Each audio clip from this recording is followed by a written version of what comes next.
Pada presentasi kali ini kita akan mendiskusikan bagaimana caranya melakukan penelusuran berbasiskan semantic tags di CKP-Web. Nanti kita juga akan diperkenalkan pada CKP-Web's Advanced Query. Pada pertemuan-pertemuan sebelumnya kita selalu menggunakan simple query, tapi untuk semantic tags kita harus menggunakan advanced query. Nanti akan kita telusuri lebih lanjut pada slide-slide berikutnya. Pada pertemuan sebelumnya, kita sudah membahas salah satu jenis anotasi, yaitu anotasi lemma. Sebelumnya lagi kita sudah membahas anotasi post tagging, dan sebelumnya lagi kita membahas dasar-dasar anotasi. Sekarang kita fokus ke anotasi semantik. Anotasi semantik memang tidak terlalu populer dibandingkan post tagging.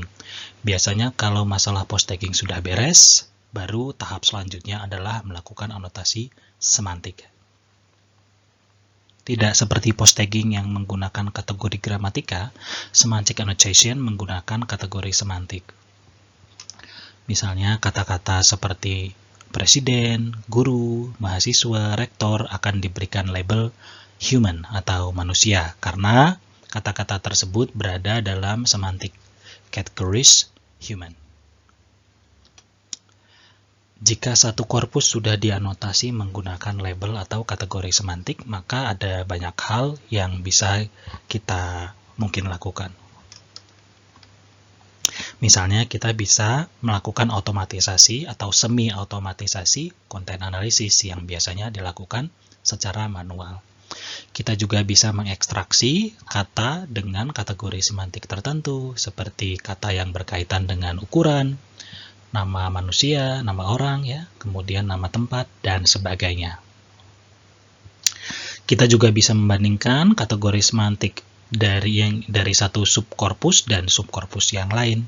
Misalnya, kita memiliki data dari novel, kemudian novel-novel tersebut kita bagi dua, yang satu penulis laki-laki, yang satu penulis perempuan, dan kita bandingkan kata-kata sifat yang memiliki kategori semantik negatif atau positif, apakah berkorelasi dengan jenis kelamin penulis atau tidak ada jenis korelasi, tidak ada korelasinya sama sekali.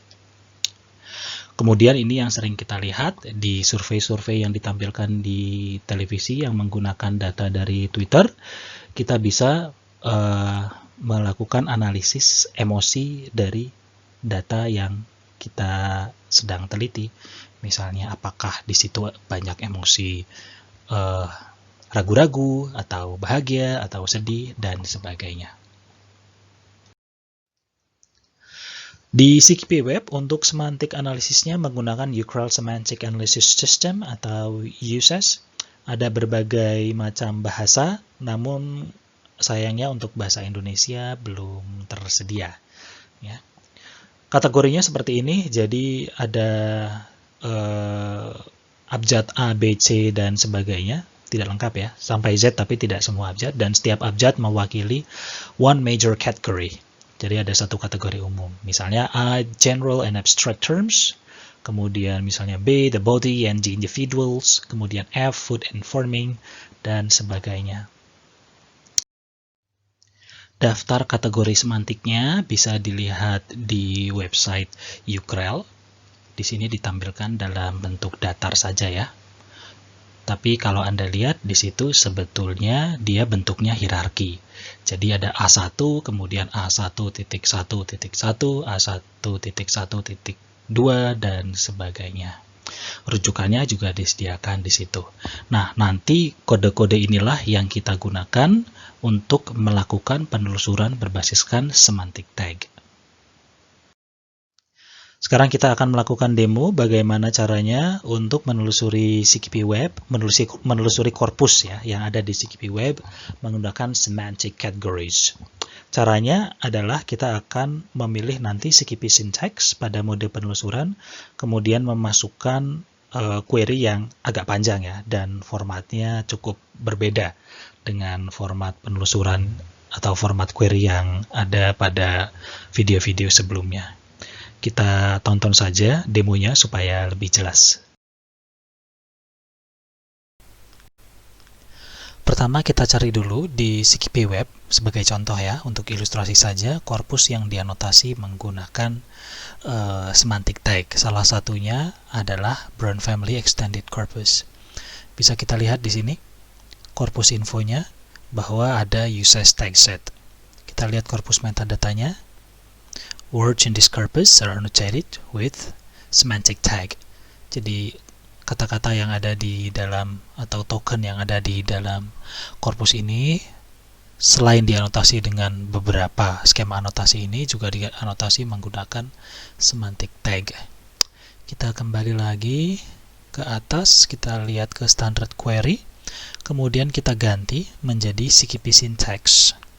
Setelah itu masukkan format seperti ini.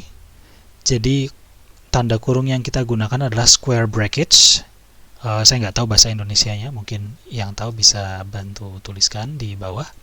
Kemudian tulis sem tag, ini singkatan dari semantic tag, sama dengan, kemudian buka quotation, buka kutip ya, buka kutipan, masukkan kodenya di sini. Ini saya tulis T1.1, kemudian ditutup kutipan.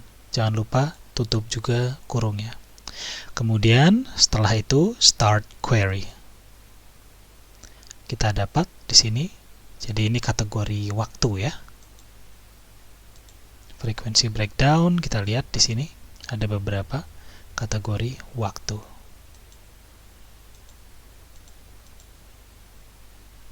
Ya, di sini. T1.1 time general. Kita bisa ganti, misalnya saya pakai T4, kita bisa balik lagi ke sini, kemudian kita ganti kodenya menjadi T4.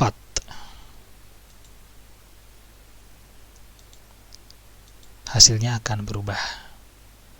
Oke, bisa juga kita ganti misalnya menjadi di sini weather, cuaca ya, W4. Balik lagi, ganti jadi W4. Ya, kita dapatkan kata-kata yang domain semantiknya atau kategori semantiknya adalah cuaca, seperti ini.